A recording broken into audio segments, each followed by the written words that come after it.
নমস্কার বন্ধুরা, কেমন আছেন সবাই? আশা করছি ভীষণ ভালো আছেন এবং আমিও বেশ ভালো আছি। আজকের আমার এন্টারটেনমেন্ট অ্যান্ড কুকিং চ্যানেলে আপনাদেরকে অনেক অনেক স্বাগত জানিয়ে আজকে আবার একটা নতুন রেসিপির সাথে হাজির হয়েছি। আশা করছি ভীষণ ভালো লাগবে এবং ভীষণ ইন্টারেস্টিং আজকের রেসিপিটা, যেটা হচ্ছে কাঁঠালের বীজ রান্নার রেসিপি। কাঁঠাল তো কম বেশি সবাই খেয়ে থাকি আমরা, কিন্তু কাঁঠাল যদি কেউ নাও খেয়ে থাকে, কিন্তু কাঁঠালের বীজের যে তরকারি সেটা সবাই খেয়ে থাকে, বিভিন্ন রকমভাবে বিভিন্নজন খেয়ে থাকো তোমরা। তো আমি আজকে যেভাবে রান্না করছি সেটাই তোমাদের সাথে শেয়ার করছি। আশা করছি ভীষণ ভালো লাগবে। ভালো লাগলে অবশ্যই লাইক করে দিও, বেশি বেশি করে শেয়ার করে দিও। তো এই যেখানে দেখছো কাঁঠালের বীজ, এই কাঁঠাল খেয়ে কাঁঠালের বীজগুলো রোদে ভালো করে শুকিয়ে নিয়েছি। শুকিয়ে নেওয়ার পরে এই যে দেখছো কাঁঠালের বীজগুলোকে এভাবে ছাড়িয়ে নিয়েছি, মানে উপরের যে খোসাটা থাকে সেটা তো অটোমেটিক ছেড়ে যাচ্ছে, যেটা একদমই শুকিয়ে গেছে যেহেতু তাই। আর যদি না শুকায় তাহলে তোমরা একদিন দুদিন রেখে দিতে পারো, তাহলে দেখবে খোসাগুলো এমনি ছেড়ে যাবে, আর রোদে দিলে তো খুবই ভালো। তো এভাবে ছাড়িয়ে নিয়ে এই যে কুকারের মধ্যে আমি এই বীজগুলোকে দিয়ে দিচ্ছি। দিয়ে দেওয়ার পরে এটাকে পরিমাণ মতো জল দিয়ে নুন আর হলুদ দিয়ে এটাকে আমি সিদ্ধ করে নেব।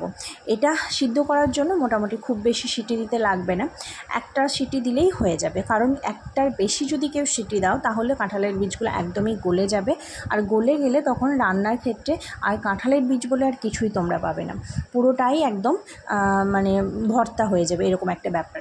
তো যাই হোক, এই যে কাঁঠালের বীজগুলো আমি এখানে দিয়ে দিয়েছি, একটা সিটি দিয়ে দিয়েছি। আর এই যে সিটি দেওয়ার পরে দেখতে পাচ্ছ জলটা কালারটা চেঞ্জ হয়ে গেছে, এবং চলো তোমাদেরকে দেখাই আমি যে হাতায় করে তুলে যে কেমন হয়েছে সিদ্ধটা।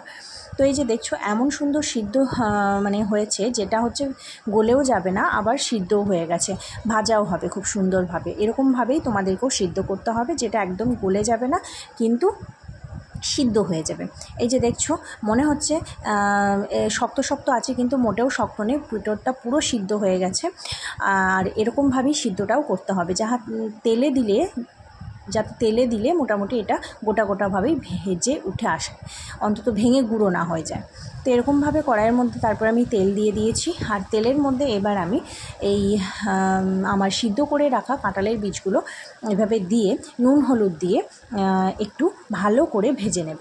আর তার আগে বলি, কাঁঠালের বীজগুলো সিদ্ধ হয়ে যাওয়ার পর অবশ্যই দুটুকরো করে দেবেন। দুটুকরো না করে দিলে কি হবে, তেলের মধ্যে ভাজবে তাহলে সেটা আরও শক্ত হয়ে ওটা একটু টাইট হয়ে যাবে। এবার অবশ্যই পরবর্তীকালে সিদ্ধ হয়ে যাবে, কিন্তু দুটুকরো করে দিলে আমার মনে হয় ভাজাটা খুব সুন্দর হবে। তো সেটার জন্য আমি দুটুকরো করে দিয়েছি। চাকু করে এটাকে দুটুকরো করে দেবে অবশ্যই সিদ্ধ করার পরে। তো এই যে তারপরে নুন হলুদ দিয়ে খুব সুন্দর করে ভাজা হয়ে গেছে, দেখেই বুঝতে পারছো কালারটা সুন্দর চেঞ্জ হয়ে গেছে, তখনই বুঝে যাবে যে এটা ভাজা হয়ে গেছে। এবার ভাজা হয়ে যাওয়ার পরে এটাকে আমি একদমই তুলে নিচ্ছি। আর অবশ্যই এটা মিডিয়াম ফ্লেমে ভাজবে, একদম লো ফ্লেমে করবে না বা প্রচুর হাই ফ্লেমে করবে না। তো বেশি সময় লাগবে না, মোটামুটি 2 মিনিট সময় লাগবে এটা ভাজতে। তো চলো, আমার ভাজা হয়ে গেছে। এবার সবগুলোকে আমি একটা বাটিতে তুলে নিচ্ছি। আর এই যে ভাজা হয়ে গেছে, এই ভাজা তোমরা খেয়ে একবার দেখো, ভাজাটাই খেতে এত টেস্টি লাগবে না, মনে হবে শুধু ভাজাটাই খেয়ে নিই।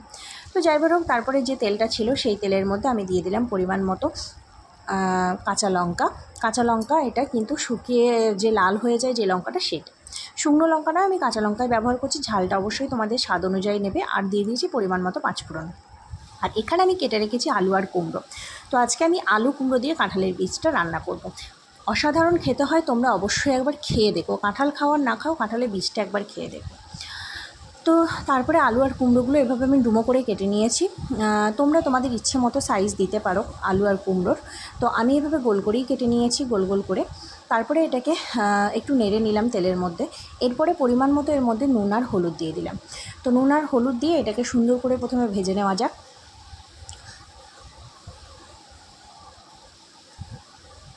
তো 2 মিনিট মতো এটাকে তেলের মধ্যে একটু নেড়ে নেব, ভেজে নেব হালকা করে। ব্যাস, তাহলেই হয়ে যাবে, খুব কড়া করে ভাজার কোনো প্রয়োজন নেই।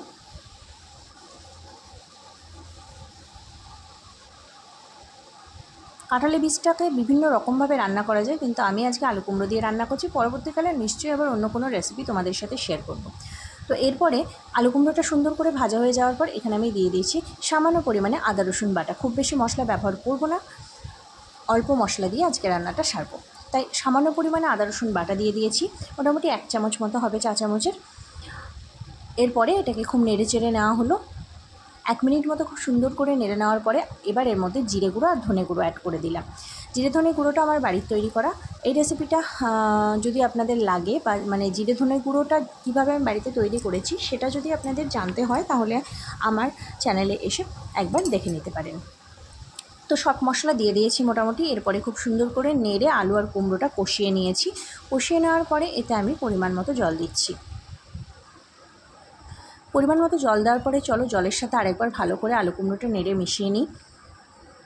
তো খুব সুন্দর করে মেশানো হয়ে গেছে। এবার এটাকে আমি ঢাকনা দিয়ে দেবো। তো 2 মিনিট মতো এটাকে ঢাকনা দিয়ে ভালো করে ফুটতে দেব। তো এই যে দেখছো জলটা আমার মরে এসছে বেশ ভালোই। এবার একটু নেড়ে নেওয়া যাক আর দেখে নিই এবার এখানে আলু আর কুমড়োটা কতটা সিদ্ধ হয়েছে। কুমড়ো তো খুব তাড়াতাড়ি সিদ্ধ হয়ে যায়, তাই কুমড়োটা মোটামুটি সিদ্ধ হয়ে গেছে এবং আলুটাও বেশ মোটামুটি সিদ্ধ হয়েছে। তো মোটামুটি 80% সিদ্ধ হয়ে যাবে। সেই সময়তে ভেজে রাখা কাঁঠালের বীজগুলো তোমরা অ্যাড করবে। প্রথমেই দেবে না, তাহলে গলে টলেও যেতে পারে। 80% সিদ্ধ হয়ে যাওয়ার পর যে সবজি দিয়েই তোমরা রান্না করো 80% সিদ্ধ হয়ে যাওয়ার পর কাঁঠালের বীজটা অ্যাড করে দেবে। যেহেতু আগেই কাঁঠালের বীজটা সিদ্ধ করে রাখা হয়েছে 20 মিনিট মতো, এটাকে সবজির সাথে হয়ে গেলে পারেই মোটামুটি বীজটা আরও সুন্দরভাবে সিদ্ধ হয়ে যাবে এবং টেস্টটাও সুন্দর চলে আসবে। তো এর মধ্যে এবার আমি পরিমাণ মতো আরেকটু জল দিয়ে দিলাম। জলটা দিয়ে একটু নেড়ে নিচ্ছি। তারপরে এটাকে আবারও আমি 2 মিনিট মতো মিডিয়াম ফ্লেমে ঢাকা দিয়ে রেখে দেবো।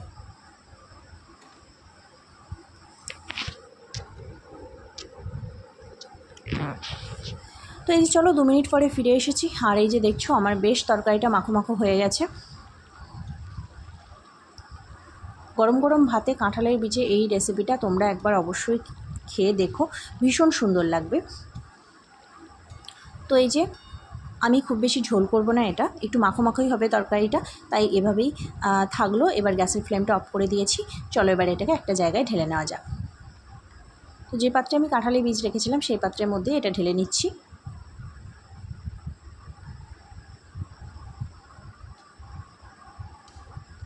তো এই যে ঢালা হয়ে গেল। এবার চলো এটাকে একটু ঠিক করে নিই। তো আমার রেসিপিটা যদি আপনাদের ভালো লাগে তাহলে অবশ্যই চ্যানেলটা সাবস্ক্রাইব করে নেবেন এবং যারা আমার চ্যানেলে নতুন আছেন তারা পুরো ভিডিও দেখে ভালো লাগলে অবশ্যই লাইক করে দেবেন। যারা নতুন আছেন তারা সাবস্ক্রাইব করে নেবেন, বেশি বেশি করে লাইক দিয়ে দেবেন। তো আজকের রেসিপি আমার এইটুকুই, ফিরে আসবো নতুন কোনো রেসিপির সাথে।